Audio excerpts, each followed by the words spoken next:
আমরা ব্যথিত হই যখন শুনি বাংলাদেশের কোথাও বাংলাদেশ জাতীয়তাবাদী দলের কেউ চাঁদাবাজিতে লিপ্ত হয়েছে, কেউ দখলবাজিতে লিপ্ত হয়েছে। তখন আমরা কষ্ট পাই, কারণ আমরা এই দায় এড়াতে পারি না। আমরা তাদেরকে ভোট দিয়ে নির্বাচিত করে এই রাষ্ট্র ক্ষমতা পরিচালনার জন্য দায়িত্ব দিয়েছি। সেই জন্য আমরা এই দায় এড়াতে পারি না। তারা যদি চাঁদাবাজি এবং দখলবাজি করে, তবে তাদেরকে মনে রাখতে হবে আমরা তাদেরকে ভোট দিয়ে নির্বাচিত করেছি।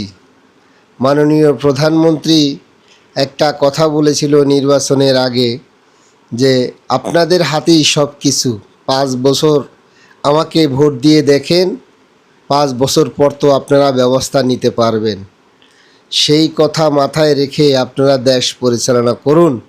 আগামী 5 বছর তো আমরা আপনাদেরকে দেখব, তারপর হয়তো 5 বছর পর সিদ্ধান্ত নিব আপনাদের ব্যাপারে আমরা কি করব। তাই সব কিছু মাথায় রেখে দেশ পরিচালনা করুন এবং চাঁদাবাজি থেকে বিরত থাকুন। ধন্যবাদ সবাইকে।